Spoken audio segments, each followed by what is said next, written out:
I drove across the mountains to see what the American West looks like today, and found a side of Oregon I didn't even know existed. Once you get out of Portland, Oregon starts to feel a whole lot different. It's part of your powwow regalia. I made it for a phone to fit. Nowadays they have phones. Our men are hunters, protectors, fishermen. I'm already driving through Warm Springs, and everything in Oregon has just changed from cloudy to sunny. Bend is getting kind of busy as well, kind of like a mini LA. The Last Blockbuster. Sometimes I almost feel like I'm back in Germany over here in this part of Oregon, just because everyone rolls through on a bike. It's like a bike's first culture almost. How you doing? Even the wildfires seem to have made their way into Redmond. It's a small town over here. Facebook and Apple, and yeah, I don't think I'm going to be getting in there. This is really not what I thought of when I thought of Oregon, until today at least.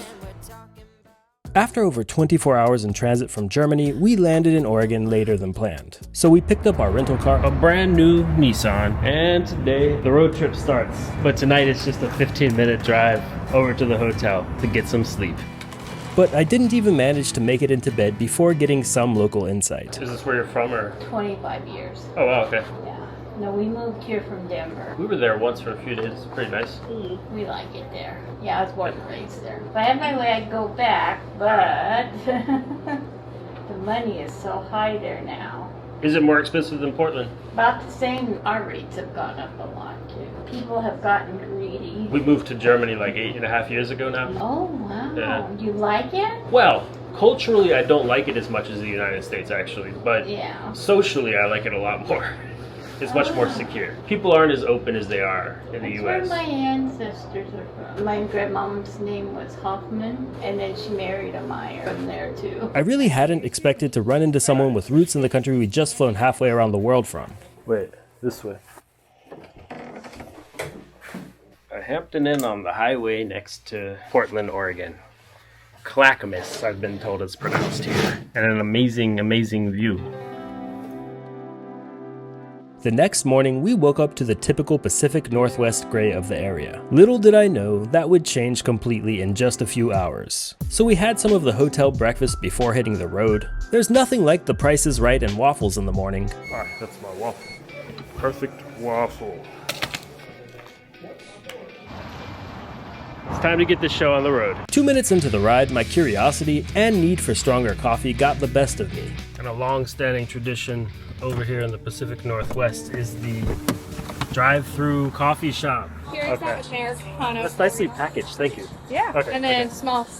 Take care. Have a great day. Appreciate Drive it. safe. It's funny, it's Dutch, but the flag is like almost German. Definitely beats the hotel coffee and starts a road trip off caffeinated. So when you think about Oregon, the chances are very high that you're thinking about Portland, Oregon. We have visited Portland on other trips. It is a beautiful city. It's even home to the world's biggest bookstore. But once you get out of Portland, Oregon starts to feel a whole lot different. So right now, we're on a 3-hour drive outside of this super green, lush area over to the Oregonian, no clue how to say that, high desert.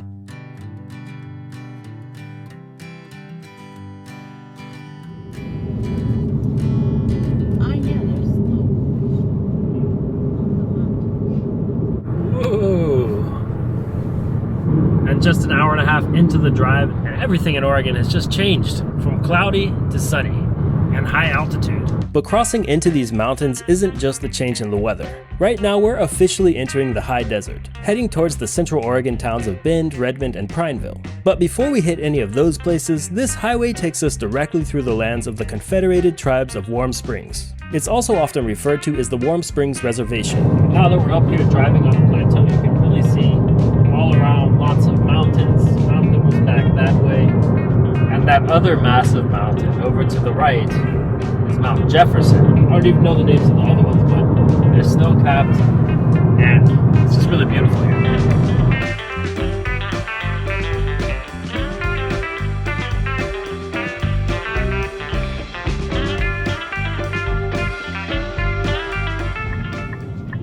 So Warm Springs over here is home to about 2,000 people. In addition to English over here, there's also a few different indigenous languages that are spoken, including Ichishkin. And it's home to Oregon's first tribal museum, which is also one of the oldest in the US. I caught them right at closing, so my visit was short, but the idea is not just to showcase artifacts for passing tourists, but also act as a living archive for the community itself. It holds a huge collection of indigenous history, designed to help ensure the culture and languages survive the modern world. But before really continuing the rest of the drive, I wanted to learn a little bit more about life in Warm Springs. But yeah, the reservation is quite large, but not that heavily populated. Like I said, just over 2,000 people here. So that combined with the fact that the businesses that they do have here almost all seem to close at 5 p.m. has been making it a little bit hard to find people to talk to, but I did notice there's a Native Arts and Crafts store, I think it's called. This is Lena. She's from Warm Springs herself, an active tribal member, and is actually helping out a friend today, watching this shop while the owner is off taking care of their child. This is one of my pieces, the yellow purse here. She goes, when you're done, I want it, because I bought all the beads here. And she goes, what are you going to do? I said, I want to bead a bag. It's been a while since I beaded a bag, and I'm feeling like I want to bead a bag. I told her. You call this a bag? It's a beaded bag, yeah, a side bag. It's for like powwow dancers. Some ladies still use them. You put it on the Show off.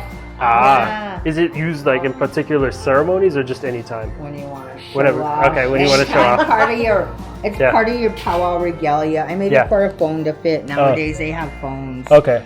I mean, it's all stitched in. You can put your wallet, your purse, because I mean, if you're at a powwow and full regalia and you're carrying a purse, you're not going to carry two of them. So you need your money, your phone, and your keys. You can put them in your purse and still. And I did it in the winter time. I was probably missing the sunshine from New Mexico. As Lena reorganized the shop for the owner, it sparked a thought about the younger generation. I'm trying to put things back together again because her granddaughter was here for a while, but now she's pregnant and she thinks that she can't do anything. I don't get it, but okay. Well, she's only 21. Ooh, that sounds By the difficult. time I was 21, I had all three of my kids, and I was going to college, and my husband was working, and I was taking care of a household. Okay. You know, so I'm missing something. I don't know what it is, but I'm missing something. I don't know. It was interesting to hear about her life in Warm Springs. I'm not going to get internet. We just got new, fiber optics put in way up in our homes and stuff, and you can see the big old things that cover over the top. They said, okay, Starlink is ready. We were out in the middle of nowhere at a rodeo, and we got internet. They came and told us because I was vending. And they said, oh, we have Wi-Fi internet, Starlink, pop on your phone. No, I'm not going to, because I told everybody I'm not going to have a signal out here. I'm not going to have my phone going off. I was baking fry bread. I was cooking that day. So I left it alone. I drive a F350 Power Stroke 7.3. Big truck. Oh yeah, 99. And I have 398,000 miles on it. It still goes. I've only been through one transmission. I plan to hit probably 800,000 on it easily. That's like to the moon and back, like multiple times.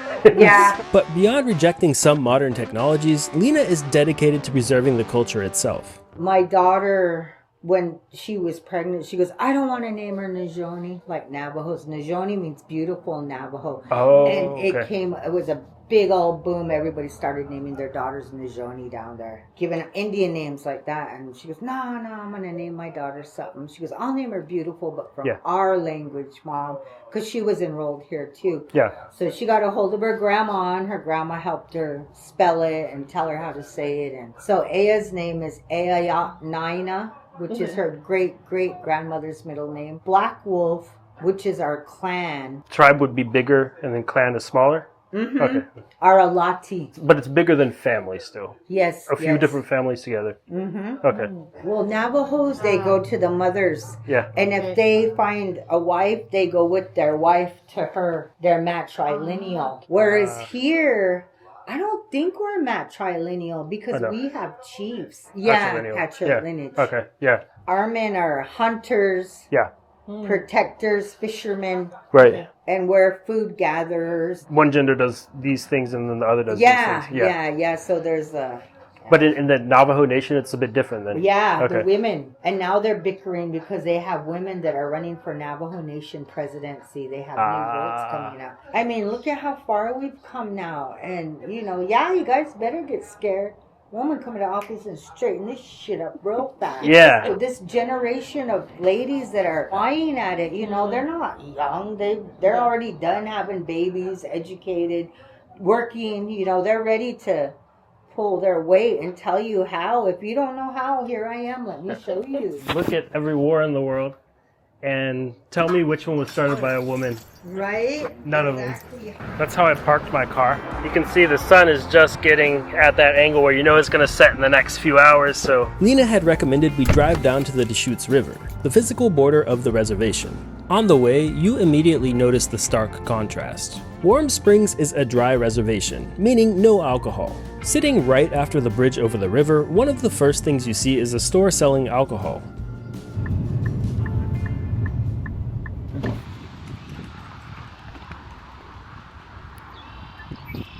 So a little bit of an interesting thing, just on the other side of the river is the reservation.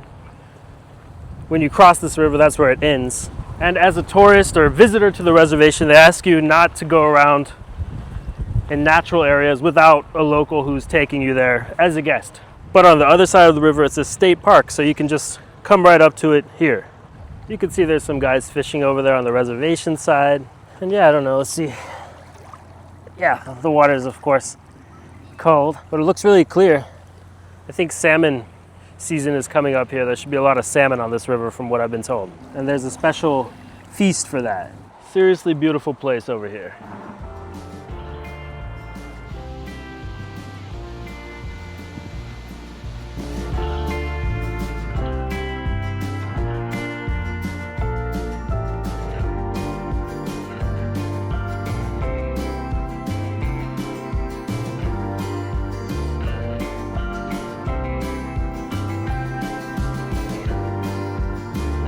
And really, as we keep making our drive over to Redmond and Bend, things just keep changing here. Even sunnier, and the air just continues to get drier and drier as you drive east. Caution though, because there's a 300-foot cliff ahead.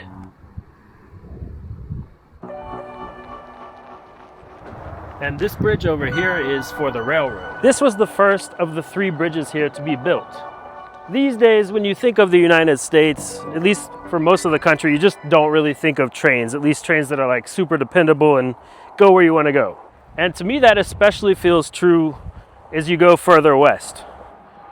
But the fact that both the pedestrian bridge and then the car bridge over there were built after this train bridge here does show that at some point in this country's history, trains were more prioritized, I guess. Right over there is the Crooked River High Bridge, built way back in 1926.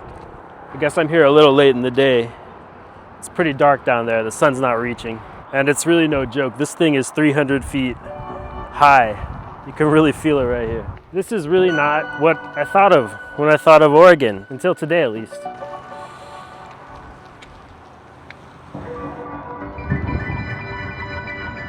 But making a little stop over here has really made me realize that this part of Oregon, to me at least so far, just on first impression, naturally feels a little bit more like places like Colorado or a lot of the northern part of the southwest of this country, where you just get this feeling of vastness and massiveness. This place just kind of feels wild to me. I mean, off in the distance, you've got mountains with snow on them. It's windy but relatively warm right here. And there's just so many layers to what you can see. Where we woke up this morning, you've got those massive, huge trees the Pacific Northwest is known for, but out here it's mostly this bush. There's still some trees though. And believe it or not, this impressive place is just a publicly maintained rest stop. And this might seem like a strange thing to some, but after traveling around the US a ton, I was really shocked by what I just found. This rest stop bathroom may just be the cleanest rest stop bathroom I've ever seen in the US. So I guess it's safe to say that Oregon's probably going to surprise me in a number of different ways. I wouldn't mind waiting here until the next train comes on through, but I don't think there's trains coming that often. But I've still got a little bit of a drive left. I guess it's only about 30 minutes to my hotel. So, back in the car, check out that classic truck over there. And hopefully it'll stay light just long enough so that I can get an idea of what it's like over there in Redmond and then Bend driving in.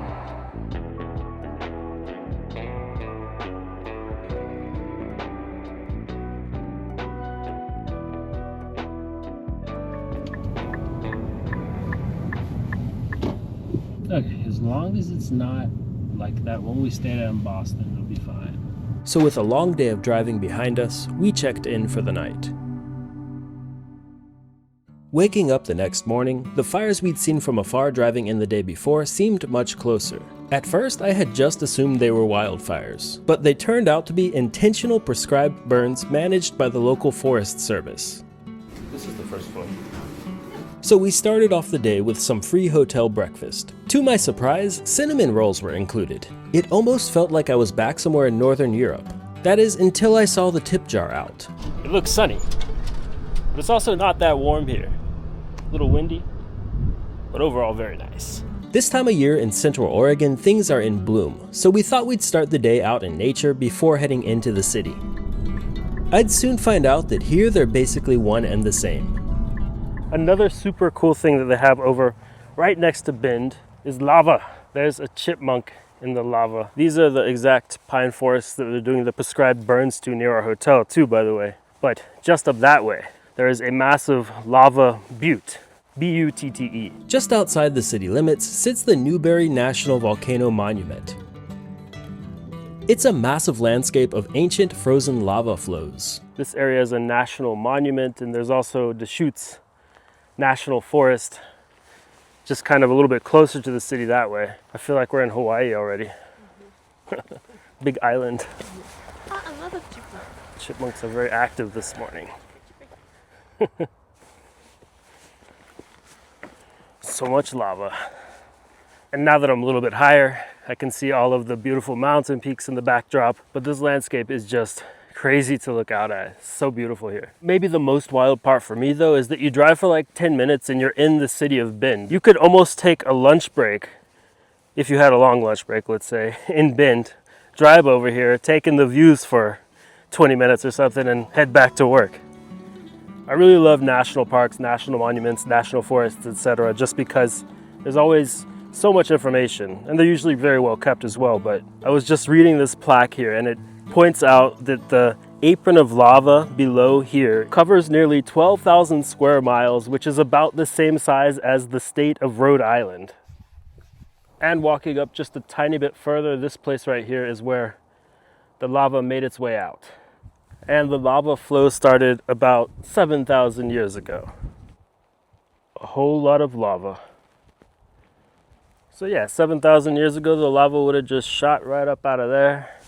According to this plaque, it would have been a very bad place to be. Great humor they've got at the National Park Service. The sister mountains seem to be caught up in the clouds over there today, but this is Mount Bachelor. It's not quite the tallest around here, but it looks very, very prominent right under the clouds today.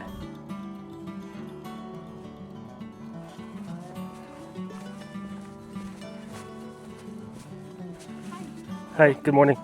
And they claim to have the lava Loch Ness Monster here, which I think is supposed to be that tree over there. So somehow we made it up very early and we're like the first ones in the park, but it does, I guess, get busy pretty quick. Congested area. And the lava flow went so far that you can actually drive something like 4 miles down a road. The railroad line actually goes right through the middle of the lava field. And you've still got lava right over going up to the Deschutes River here. The same river that flows through the middle of Bend. I hadn't even realized the Deschutes River flow actually was significantly changed by a few miles when the lava flow kind of just pushed it away, I guess. So like a little under 6,000 years ago, the Deschutes was way over that way. Over here by the riverbank, there's a ton of these blue birds. There it goes. How do you like American birds?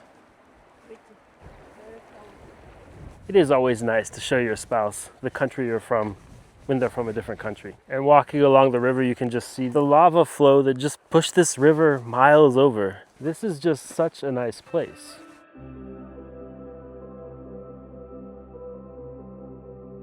These are just pines, but look at how tall they are here. On the East Coast, we don't have pines that are so massive like this. Good morning. Morning. How you doing? Sometimes I almost feel like I'm back in Germany over here in this part of Oregon, just because everyone rolls through on a bike. It's like a bike's first culture almost. This is honestly even more breathtaking than I imagined planning out this little stay in Central Oregon. Aha, and it looks like there's a place where you can get right down to the rapids here. This is the spot over here, it looks like. Absolutely breathtaking.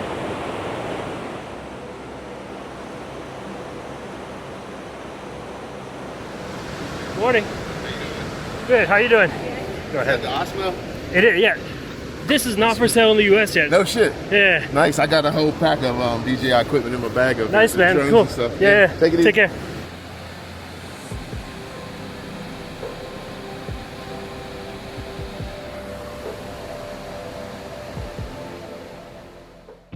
With our morning hike accomplished, it was time to explore the city of Bend. Driving in immediately puts you face to face with one of the things this city is known for, its many, many roundabouts. A little more on that later. Once we'd made it into the central part of town, we found a parking spot in no time right next to Drake Park. So Bend is right in the middle of the Oregonian high desert, but there's a lot of green space here too. So I thought I'd just start off in this park over here, right in the kind of center of the city, right on the Deschutes River. And I love it compared to other American cities when it comes to parking here. Free parking for 4 hours right 1 block away from this river walk. Can hear some sap. It's not that strong, but it smells piney. But I was just looking around, seeing what's here, and there's quite a few markers in this park, like this one. That happens to tell a pretty tragic story. I'm not exactly an American history buff, and I've never heard of Frank T. Johns, but apparently he was running for president in 1928, and while he was campaigning over here, a 10-year-old boy fell into the river, leapt into the river, I guess, mid-speech to try to save the boy, and then got carried away in the current himself. I guess it goes without saying, but Frank T. Johns never got the chance to become president, and the 10-year-old boy didn't make it out either. Smells good. I love juniper. Smells like juniper. So yeah, there's a lot of different activities that seem to be going on in the park. Typical park activities, I guess. What does that mean? And there's this old wooden bridge here that crosses the Deschutes River. I want to take a little walk on that. Let's see. Please walk your bike across the bridge. Just thinking about that story about the presidential candidate that drowned here. The water really doesn't look that deep here today. I don't know if it was deeper back then or what. So, just getting acclimated to the climate here. It's so dry, so sunny, but also so not really warm out. I don't know how to dress for this place. I like it anyway though.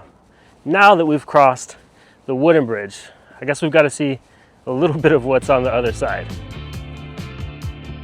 Okay, I was getting a little bit worried after saying that there was actually nothing on the other side, but alas, there is the stormwater walking tour. More roundabouts. Let's walk. Ooh, I see a nice Swedish American house.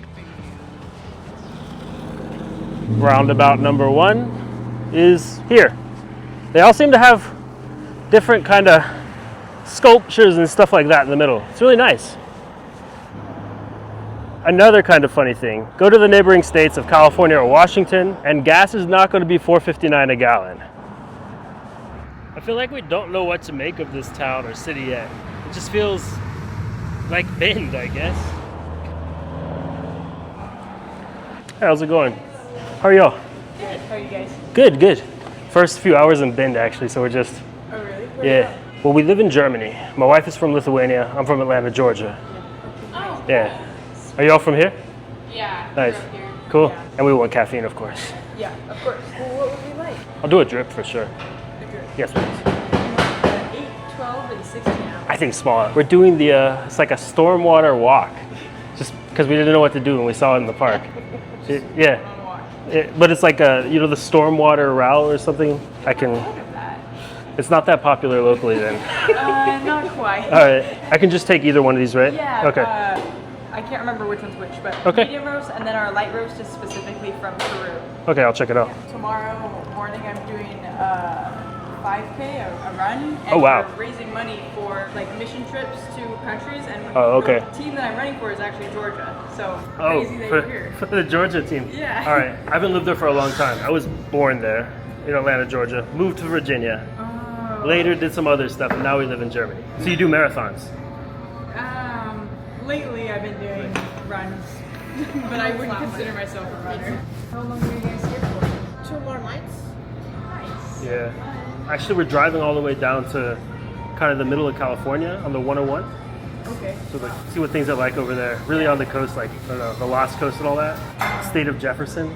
Are you all familiar with that up here? I don't know if this would have been so that they wanted to make another state between Oregon and California called the state of Jefferson.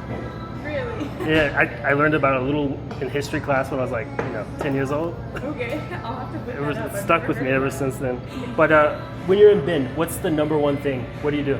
Beer, coffee, biking. You should go to the top of Pilot Butte. Yeah. And it's just pretty to watch like the sunset. Yeah. We do Last Blockbuster. Can you actually rent videos from that though? Or Yeah, you do My that? family still rents videos. from Yeah? that. Oh wow. We actually use Blockbuster for what it's intended. Wow. Wow, that's cool. But you can buy merch if you want to. Are you in college or high school or? We're both just a little bit out of college. Oh, out of. Sorry. Okay. I can't tell age anymore. I guess that's cool. Did you go to college here as well? Yeah, we Oh, have cool. a community college here. Oh, nice. Okay. COCC. COCC. You don't you just say the letters. Yeah. Okay. Cool. Pleasure to meet you. Thanks for the coffee. How was the coffee? It's a good cup of coffee. Refueled on caffeine, we kept following this obscure stormwater tour straight into the local traffic infrastructure. Okay, and here's where things get even wilder, let's say, because I have never heard of this, but apparently in Bend you can find what's called a dog bone roundabout. The aerial view would look like that, but basically it's one massive roundabout in the shape of a dog bone. So actually it wasn't 2 roundabouts in the end. Okay, everyone stops for you. So, a lot of new things over here in Bend today. I didn't know this about this part of America. They've got dog bone roundabouts. But as for the whole stormwater path thing, I guess if locals don't even know about it, it's not such a popular thing. Just gonna walk through a few side streets here and see what it looks like. So far, very nice.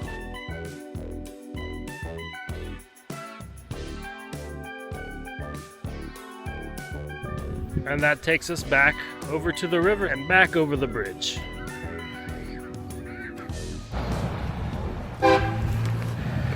And a question we always have when we go anywhere is, how much does it cost to actually buy a home in that place?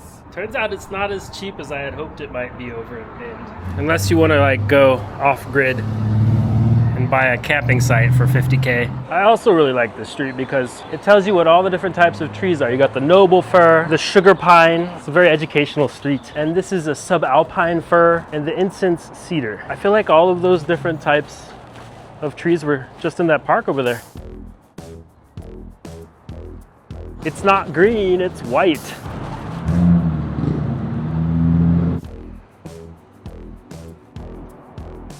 So this part of town looks pretty nice. Lots of banks, but also lots of different kinds of businesses, restaurants especially, and a fair share of bars and other drinking establishments. Saw the Deschutes Brewery back there, so I guess at night this seems to be like one of those kinds of places where you can just hang out. It's a very chill vibe over here in Bend though. It's quite enjoyable. And it's really all located along the Deschutes River right here. This is the same walkway we were walking on way up that way earlier. Ah, okay, gotcha. Have you seen any jumping? I just saw one. It looked like it could have been a salmon, but I couldn't see the head row. It just came up and down. But I think salmon season's later, right? Where are you from? So grew up in Portland, then we were in Austin for 8 years, and Oh. back to the Northwest. Okay, cool. Yeah. How's Austin? Love it. Yeah. So it's kind of like, they say it's Portland's sister city. Yeah, the Texas version. Yes, the Texas version. All the extended family is what it is. In Oregon. Yeah. That's cool. I love it in Oregon, Where are honestly. you guys traveling from? We live in Germany. I'm from Atlanta, Georgia originally. Oh, ich spreche ein bisschen Deutsch. Du kannst Deutsch. Toll. Ja. Wo hast du Deutsch gelernt? In meiner Überschule. Ah. For 4 Jahren. Meine Oma ist von Bremerhaven. Ich vergesse viel. Ah, du sprichst gut? Danke. Enjoy your Oregon trip. Thank you so much. Take care. Upper Deschutes. Okay, so we were on the lower Deschutes before, and now it's the upper Deschutes over here. It all makes sense now. And it's time for the dog bone roundabout again. Yes, here it comes. On a roundabout, you do not have right of way. If you're where I was, you gotta wait. Yay. We have successfully navigated a dog bone roundabout. But yeah, we thought we'd just take a little drive down a little bit further south. Actually, because there's a store we needed to go to here. If this is the shopping mall they have over in Bend, they win. And the whole place really just feels like you're still in nature, right in the middle of the city. I mean, coming over here to Bend, I don't know what I did expect. I didn't really come in with expectations, but this definitely exceeds whatever expectations I could have imagined having. Let's put it that way. And let's just say, people have a very unique character over here in Bend from what I can tell. We ended up going into the local REI in search of some socks on sale. We didn't find any that fit, but the building is pretty cool. From the mall, we made a point of driving by Pilot Butte, the central cinder cone lookout point that had been recommended to us. The road was still closed for the season though, so a little tired from our morning hike, we decided to head to our last destination of the day. Okay, it's getting late and the sun has almost set, but many years ago now when I was a kid, I used to go to a Blockbuster with my family, often, on Friday night to rent a movie or two. Right now it's Friday night, and believe it or not, in Bend, Oregon, there is still an operational Blockbusters. Let's check this out. It's hard to believe. Hello. So this is actually one of the biggest tourist attractions in Bend, believe it or not. And the wild thing is you can actually still rent videos here. I think it's just kind of something of interest to people that actually live here or are visiting for a while. They got everything. If you have a DVD player and are willing to pay, you can still go to a Blockbuster. You have to also be willing to hop on a plane from wherever you are. So over here is kind of an ode to the American weekend or nighttime activity. This place is a little bit surreal. It's like an old style of furniture. Yeah. It looks kind of like that 70s show meets 2015. They've even got these that you can still buy candy out of with coins. Wow, a signed Ghostbusters script. That's like the employee uniform. Just $60. Ah, it's for the hoodie. Okay. Oh my god, and Robin Williams. You can actually buy that too. A movie poster.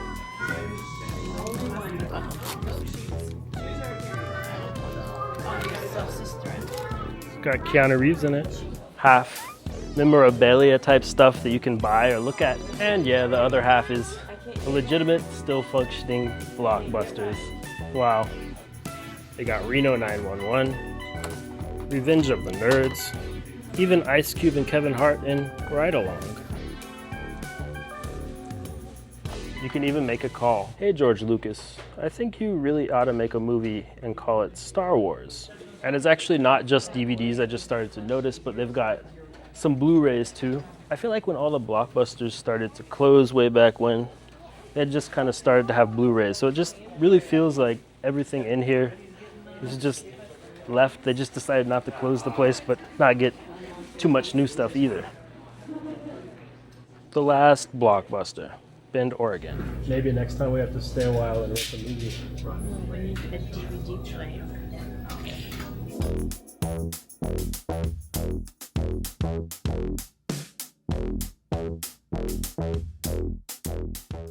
Alrighty, good morning. Another day. Come about 5 a.m. This whole room felt like it was just filled with smoke. You could really smell the wood burning. But as my understanding goes, they just do those prescribed burns before the actual wildfire season because it makes the earth a little bit more resilient and able to fend off from spreading wildfires as fast. And it's pretty much looking like it's gonna always be sunny here. I don't know if that's the truth, but it's our truth at least. 300 days a year, it's sunny here? Wow. It's pretty amazing. So we still want to explore the neighboring town of Redmond, just down the street from Bend, but first we're going to take a little bit more of a country drive, heading out towards the even smaller town of Prineville. And since there was the option, we thought we'd take the more country road, and about 20 minutes outside of the city, it's already plateau again. Everything's flat and just surrounded by mountains. This is the town of Alfalfa. I suppose like the alfalfa sprout. But that little town was probably home to just a few hundred people, and as you keep going, it started to seem really rural really fast. A few minutes later, the landscape had shifted again. Taking this slightly longer route to Prineville means the chance to make a few extra stops along the way. This is the Prineville Reservoir, by the way. There does seem to be a little party happening over there, but other than that, this whole area feels really isolated, being just like a 30-minute drive from downtown Bend. And down on my left, there's the river. Where I'm driving over right now is actually a dam. But just beyond the reservoir, you get down into the valley, and it is very scenic. This is too pretty. I've just got to make a little stop over here. Looks like two guys fly fishing up that way. Ah, and down the river too. Lots of fishermen here. This river is called the Crooked River, and the name seems to be fitting because it turns a lot. And there's a whole campground just right up next to the river. The water cold? It is pretty cold. This is very cold. Not gonna go for a swim? Today not. Maybe tomorrow. But when we find ourselves in a place like this, it's always worth taking a break to enjoy it. I watched people fish, and Rasa took some time to journal our trip. She actually made this little travel journal herself. It's called Trip Gone Well, and we've been using it throughout the trip to write down small moments, thoughts, places, the kind of stuff you think you'll remember, but often forget pretty quickly once you keep moving. While I film, Rasa often writes, and these journals have become our way to recap the journey. I'll leave a link in the description below in case you want a Trip Gone Well journal for your own travels too. Sure is a nice place to enjoy the nature over here. There are many different hikes in this area, but we still needed to save some time for both Prineville and Redmond. Before anything, we needed a midday snack. Buffalo jerky time. Yeah. Oh, I can smell it. It smells so good. This is a buffalo. That was chilies. I guess so. This is also a buffalo. Delicious. A little sweet, a lot spicy. Buffalo raised without hormones because you can't raise buffaloes with hormones in the US. If you find some of the beef jerky for sale a little sketchy, buffalo jerky's not that much more expensive and it's going to be more natural. Fucking not spicy. Knowing that costs for eating out in the US can add up quickly, we did a big grocery trip before starting this drive.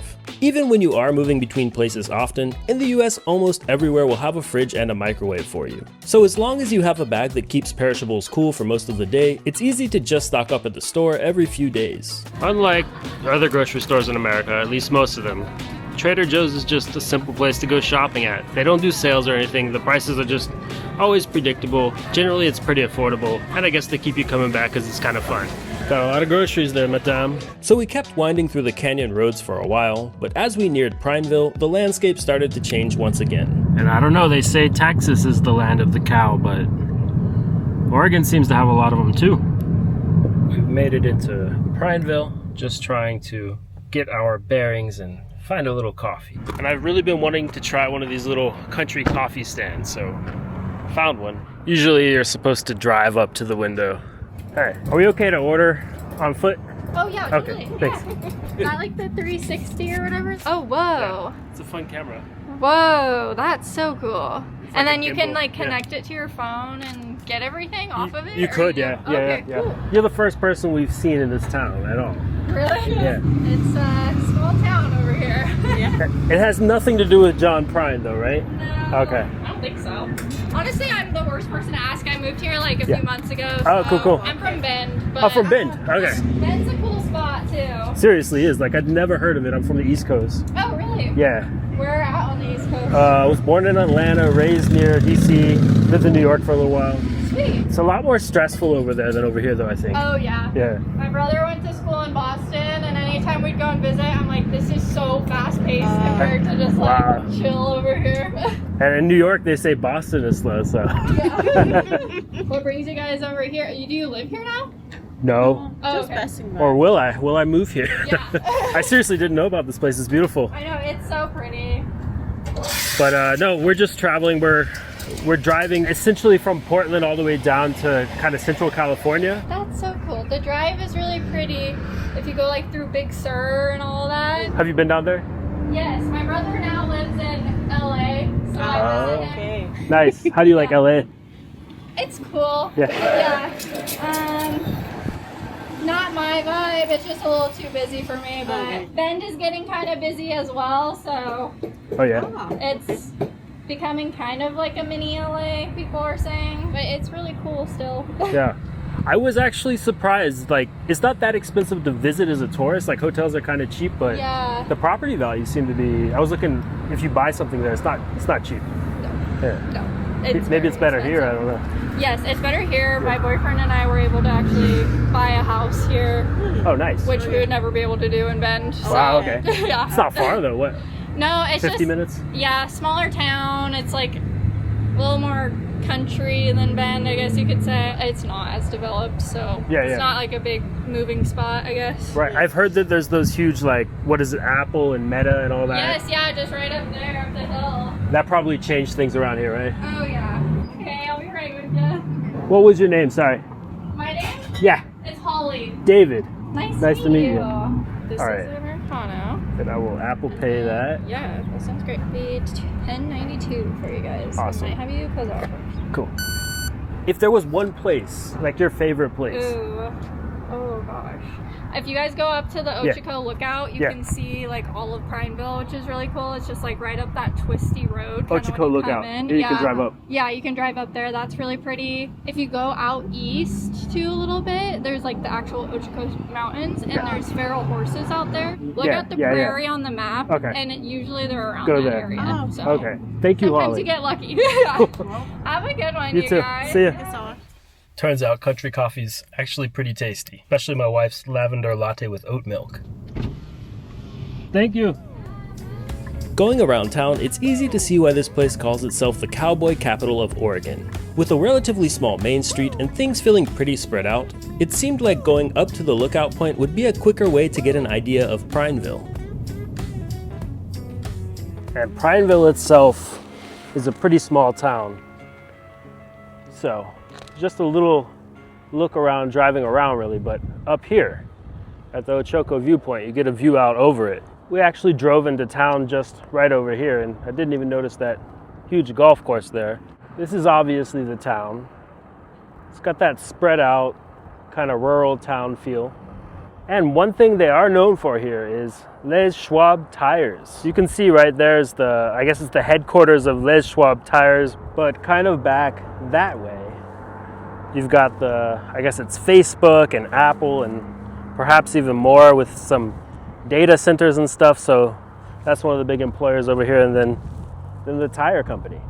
Before leaving Prineville, I wanted to check out the massive tech data centers. But heading out of the overlook, I noticed a guy who looked like he might be law enforcement from afar. As I passed by, I realized that wasn't the case at all. This was a civilian in tactical body armor, just loitering at a public scenic overlook. Even in rural Oregon, this was absolutely not normal behavior. I mean, I'm from the South and I've literally never seen anybody like that. Luckily, we were already on our way out, and soon enough we'd made it to one of those data centers. And well, I was just kind of curious about the whole data center thing. But yeah, I don't think I'm going to be getting in there. Also, it's after 5 p.m., so they might be closed anyway. And the place is really quite fenced off.